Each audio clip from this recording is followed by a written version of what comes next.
kita telah diterima, yaitu laporan tentang dugaan tindak pidana pembunuhan terencana. Kabar terkini kasus Brigadir J, Bareskrim Polri ambil alih laporan penanganan dari Polda Metro Jaya. Polisi saat ini tengah mengusut 3 laporan dugaan tindak pidana berbeda terkait tewasnya Brigadir J. Kenapa semua diambil alih Bareskrim Polri? Awalnya, Bareskrim Polri mengusut dugaan pembunuhan berencana terhadap Brigadir J.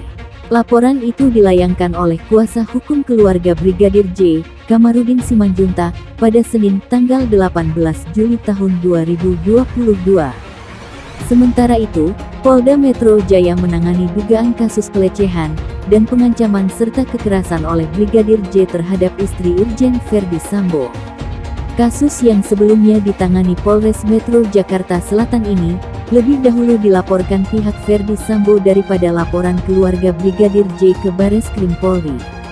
Namun, saat itu, Mabes Polri memutuskan kasus tersebut dilimpahkan dan ditangani Direktorat Reserse Kriminal Umum Ditreskrimum Polda Metro Jaya.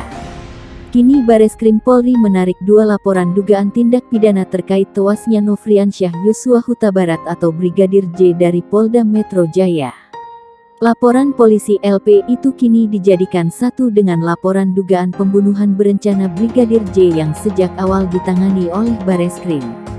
Kepala Divisi Kadif Humas Polri Irjen Dedi Prasetyo saat dikonfirmasi Kompas.com, Minggu tanggal 31 Juli tahun 2022 membenarkan hal itu. Menurutnya, semua laporan itu dijadikan satu agar efektif dan efisien dalam manajemen penyidikannya. Dedi menjelaskan, meskipun 2 LP terkait kematian Brigadir J telah ditarik Bareskrim, namun penyidik Polda Metro Jaya dan Polres Metro Jakarta Selatan tetap dilibatkan di tim khusus. Adapun laporan itu sudah ditarik Bareskrim sejak kemarin. Sebelumnya, Kepala Divisi Humas Polri Irjen Dedi Prasetyo mengatakan, kasus dugaan pelecehan dan pengancaman serta kekerasan terhadap istri Sambo sudah naik ke tahap penyidikan. Pelecehan dan pengancaman itu diduga menjadi penyebab awal terjadinya baku tembak antara Brigadir J dengan Baradae. Setelah naik ke tahap penyidikan, 2 laporan kasus itu dilimpahkan ke Polda Metro Jaya dengan dalih sumber daya yang lebih mumpuni daripada Polres.